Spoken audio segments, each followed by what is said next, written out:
Hey guys, and welcome back to Smart Money Minds. In today's video, I'm going to be talking about a major Chinese tech company that I'm keeping a very close eye on, and this company is Alibaba. And why is that? It's because I believe that the bottom could be in at this range, and it is on its way back up. See, Chinese tech stocks are under heavy scrutiny right now because of regulatory issues and possible delisting in Hong Kong and also in the United States. So what is happening is that Alibaba just got fined by the government of China $2.8 billion. And this is for abusing its market dominance over merchants and rivals, as you see here. Right over here. But we're looking at other giant tech companies in China facing the same impact and same situations where they may get fined as well. However, how is this negative news give such a positive reaction? Because the stock shot up overnight 6% and it closed almost 10% up from the previous day. So how is this negative news produce a positive reaction? And it's because this news is actually good, because this overhang is now over for Alibaba, because having a conclusion helps investors have more certainty. And checking out this article here, what they're saying is that these fines are kind of perceived as taxes for the fact that the company is in such a positive and strong position that the government has to almost do something about it. So it's almost like the government is stepping in to take away some of that competitive advantage because you're just too big of a company and other companies can't compete with you.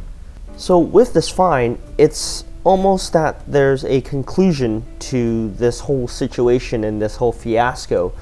And stocks fall when companies have an uncertain future more than anything.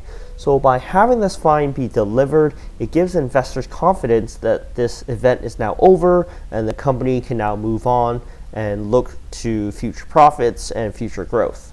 Now, looking at the technical analysis and the technical aspect of things, the daily and weekly are both giving a bullish kicker candlestick, and that's a reversal candle. As you see here, it is bearish, and all of a sudden there's a gap up, bulls pushing up on the weekly, and same thing is happening on the daily.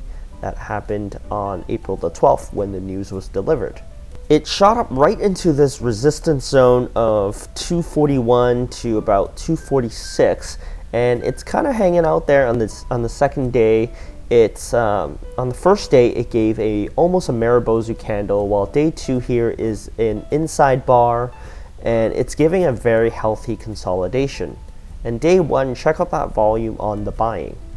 And looking at the Fibonacci retracement on the weekly, it looks like from the previous move I got 169.95 here. From the previous impulsive move, we moved up here, and now it's consolidated. It basically double bottomed here around this range in the golden pocket of 0.618.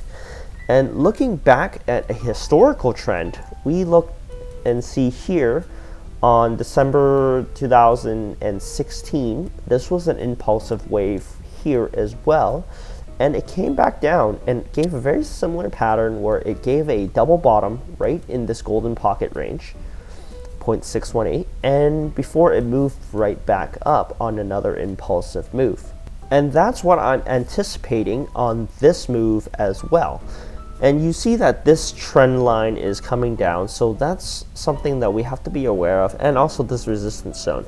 If we get some volume and blast right through it, I am anticipating that looking at the Elliott waves, this is at A, B, C down, and this could be an A or 1, 2, and this could be the biggest wave. Impulsive wave is usually wave 3, so we could be looking at something in this zone and pushing right back up, back to all-time high possibly, before consolidating to wave 4.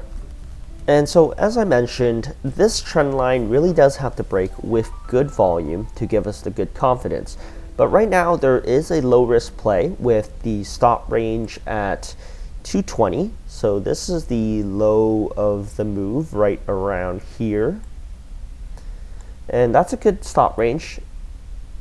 And also, you can also have a tighter stop, which would be around this range here, around 230, which is the previous gap fill range of this zone. So it could come back down here before pushing up and breaking out over resistance. I have this on watch on a longer term time frame because I want to see the consolidation and a possible back test of this range before the strong breakout. And BABA is pretty much one of the biggest stocks or biggest tech stocks in the Chinese market. And hopefully with BABA's potential incoming strength, we can look at other names like GSX or VIPs to perhaps get over this regulatory barrier right now or in the near future and see that their stock prices start to actually bounce back up. In the comments below, let me know if you feel that BABA is undervalued right now, or if you think that another Chinese tech name is a better watch than BABA right now. Make sure you hit that like button, subscribe to my channel, and we'll see you guys next time.